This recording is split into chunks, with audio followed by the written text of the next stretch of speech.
In today's video, I'm going to teach you how to list token in UniSwap. Listing on UniSwap really means creating a liquidity pool and opening a position so traders can swap your token against another asset. I'll walk you through the exact clicks and explain what each screen is doing so you understand the choices you're making. Start by opening the official UniSwap app in your browser. Make sure your wallet is connected and that you're on the intended network, such as Ethereum mainnet.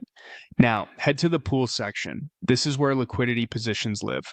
Choose New to create a fresh position for your token pair.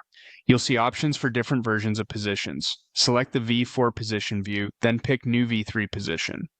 V3 is the widely used battle-tested version with concentrated liquidity, and it's perfect for getting a token trading right away. Next, select the pair. Choose the primary asset you want to pair with, like ETH or a stablecoin, and then choose your token. If your token doesn't appear in the list, paste its contract address and double-check the details so you don't add an unrelated asset. Choose a fee tier.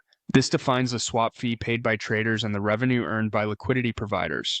Lower fees are typical for highly liquid blue-chip pairs. Higher fees can make sense for more volatile or niche tokens.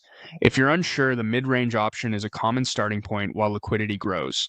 Click Continue. You'll see the current price display.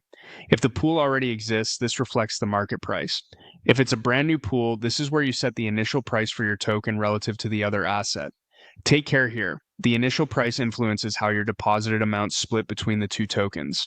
Explore the price strategies panel. Concentrated liquidity means you choose a price range where your liquidity is active. Narrow ranges can earn higher fee, APR if trading happens inside your band, but you'll stop earning if price moves out.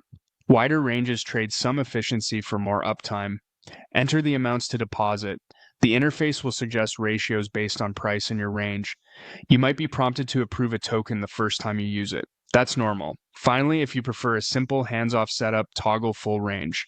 This spreads your liquidity across all prices, minimizing active management while still enabling swaps for your token. That's it. You've prepared your Uniswap listing flow from start to finish with clear choices at every step.